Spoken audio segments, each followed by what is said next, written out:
wa barakatuh. Donc dans cette vidéo, je vais reprendre. Alors j'ai un frère qui m'a contacté, qui m'a donné, qui m'a parlé du alaq. Dans la précédente vidéo, j'avais abordé la question de l'alaq, le lien. Alors moi, j'avais traduit comme lien. Lui me dit oui, mais l'alaq, l'occurrence du mot existe dans le Coran, mais pas pour parler forcément du lien, mais pour parler de quelque chose qui adhère physiquement. Je voulais justement, alors j'ai répondu au frère, je vais essayer d'expliciter ma réflexion sur ce mot-là. Alors le mot il est là, khalaqa al-insana min alaq, ce qu'on avait dit, khalaqa al-insana min alaq. Il a créé l'homme donc de quelque chose qui s'accroche. Alors on voit ici donc en anglais que c'est traduit clot of blood, donc c'est caillot de sang. Alors le frère me dit aussi dans certaines traductions il y a le mot sangsues, quelque chose qui s'accroche avec du sang. Bon. Euh, donc là, il n'y a pas de sang, alaq. Alors, qu'est-ce qui fait que je suis parti vers cette interprétation? C'est-à-dire le lien et non pas... euh, alors, je vais essayer... Qu'est-ce qui fait que je suis parti sur cette explication et non pas sur l'autre? C'est que, premièrement, le contexte. Iqra bismi rabbika alladhi khalaq, khalaqa al-insana min alaq. Le contexte de cette sourate, pourquoi elle a été révélée, c'est le premier verset à être révélé. Ça, et puis, quand on lit tout le reste, en fait, donc le fait que l'homme se détache, qu'il doit retourner vers son Rabb, celui qui le fait croître, son Seigneur, entre guillemets. Donc, vois-tu celui qui interdit, celui qui prie, ou Salah, ça veut dire aussi se rapprocher. Et d'ailleurs, tu remarques à la fin, la tuti'hu, non, certes, ne lui obéis pas. Wasjud, prosterne-toi, c'est la position la plus basse qu'on puisse faire. Waqtarib, et rapproche-toi. Donc c'est pour toujours maintenir le lien. Ça c'est une chose, donc le contexte. Ensuite, je ferme quelques fenêtres. Alors si je reprends les occurrences du mot alaq, alors dans Surat al-Qiyamah, thumma kana alaqatan fa khalaqa fa sawa. Alors alaqa, c'est effectivement quelque chose de physique qui s'accroche, alaqa, il y a le terme marbouta, donc c'est quelque chose physique qui s'accroche. Chapitre al-Mu'minun, donc surat al-Mu'minun, les croyants. Thumma khalaqna nutfata alaqa. Et ensuite nous avons créé cette nutfa, cette petite quantité de liquide, alaqa. Alaqa, quelque chose qui s'accroche. Fakhalaqna. Ensuite on a créé de cette alaqa quelque chose qui ressemble à quelque chose de mâché, de difforme. Ensuite on a créé, donné forme littéralement, cette chose difforme, on l'a transformée, on l'a créée en os. Là, on parle bien d'une création physique. Là, on parle de la création physique, ce sont les étapes de la création de l'homme, physiquement dans la matrice, dans l'utérus.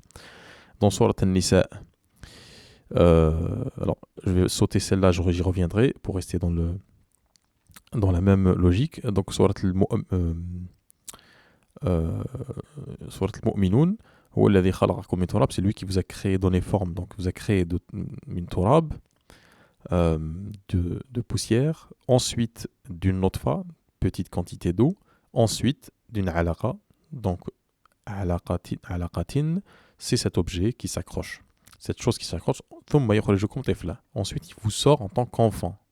Donc là on parle physiquement de la création de l'homme. Ok, très bien, je continue. La même logique dans Surat al-Hajj, le pèlerinage, chapitre le pèlerinage, verset 22, verset 6, pardon, et ainsi de suite. Donc ça, c'est les occurrences de alaqa avec et sans le ta.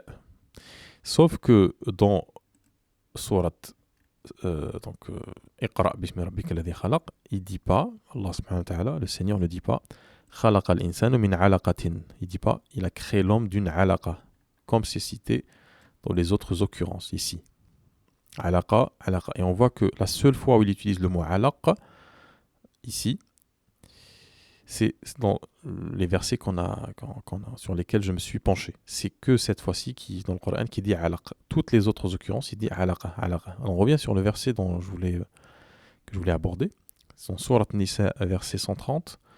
Et vous ne pourrez aucunement être juste, être équitable envers les femmes, même si vous y prêtez attention, si vous faites un effort, mais si vous êtes précautionneux plutôt, alors harastum, fala tamilu kull al-mayl. Alors, du coup, donc, ne vous inclinez pas trop complètement, et de sorte à ce que vous la laissez, fatadharuha, donc vous allez la délaisser, ou la laisser, kal mu'allaqa, comme celle qui est suspendue, littéralement. Alors, on voit que le mu'allaqa, suspendue, celle qui est suspendue, ça veut dire que là, on ne parle pas de physique, on parle d'un état. Et c'est là où je voulais en venir dans cette vidéo, dans cette explication un peu additionnelle, c'est que fatadharuha kal mu'allaqa, vous allez la laisser ou la délaisser telle, comme si elle était suspendue. Là, on parle d'un état, l'état de cette femme qui est traitée injustement. Et donc, on parle d'un état. Ici, on ne parle pas d'un état. Alaqatan, c'est l'objet, c'est la chose physique. Par contre, khalaqa al-insanu min alaq. Il a créé l'homme, donc min alaq.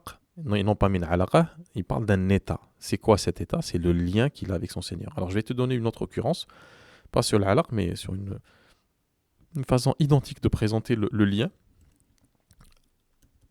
Alors, je vais chercher le mot ajal. Khuliqa al-insanu min ajal. On va faire. Hop. On va le chercher. Alors, il y a pas mal d'occurrences dans le Coran. Voilà. La première, Surat al-Anbiya, verset 38. Surat al-Anbiya, chapitre Les prophètes. Khuliqa al-insanu min ajal. L'homme est créé min ajal. Alors, ajal, il n'a pas dit min ijl. L'ijl, c'est le veau. Ajal, ça veut dire l'empressement. L'homme est créé dans un empressement ou de l'empressement. C'est-à-dire qu'il est dans un état d'empressement. Son état, on va dire, initial, son état fondamental, c'est l'empressement. Kholiqa al-insanu min ajal. Dans l'alaq, il dit khalaqa al-insanu insana min alaq. Là, il dit kholiqa al-insanu min ajal. Donc, on parle bien d'un état. Aucune personne ne dit ici dans kholiqa al-insanu min ajal, l'homme est créé d'un ajal, d'un empressement. L'empressement n'est pas un objet, c'est un état.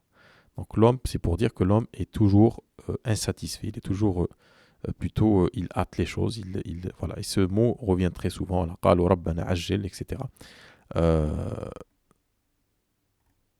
Voilà. Là, on a on a le radical, mais utilisé différemment. Bi'ijlin, faraha ila ahlihi, donc Ibrahim alayhi salam, surat al-Dhariyat, verset 27, il est reparti rapidement donc, vers sa famille et il a ramené Ijlin Samin, donc il a ramené un veau assez gras. Et donc là, c'est l'histoire d'Ibrahim quand il est visité par les anges et qui étaient sous forme humaine, donc il pensait que c'était des invités.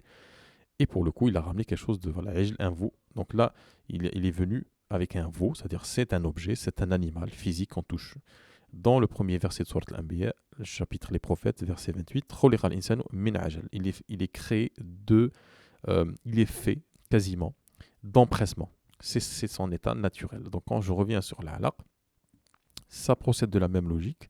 Khalaqa al-insana min alaq. Donc il est créé de cet état, de le fait d'être lié à son Seigneur et non pas de alaqa. C'est pour ça d'ailleurs que l'idée de salat, prière, se rapprocher, et d'ailleurs c'est précisé à la fin, et non, certes, ne lui obéit pas. Wasjud, donc prosterne-toi, waqtarib, et rapproche-toi. Parce que l'homme, il est dit ici au milieu, arra'ahu starna, il se détache en fait, il se sent. Il n'a plus, en fait, il coupe le lien, il se sent suffisant par lui-même, et donc il coupe le lien avec son Seigneur, Al-Akram, le plus élevé, le plus noble. Et là, il dit, Osjud, et ça j'en ai parlé dans la précédente vidéo, waqtarib, et rapproche-toi.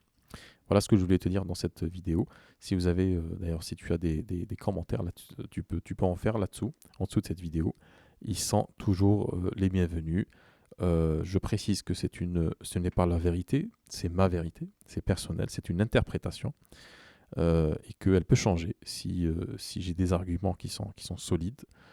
Ils sont toujours les bienvenus. L'objectif n'est pas d'avoir raison, c'est pas le but, c'est pas la démarche. La démarche, c'est d'essayer de comprendre le livre, faire notre possible pour comprendre ce qu'a voulu dire Allah subhanahu wa ta'ala. Sur ce, je vous dis à très bientôt. Assalamu alaikum wa rahmatullahi wa barakatuh.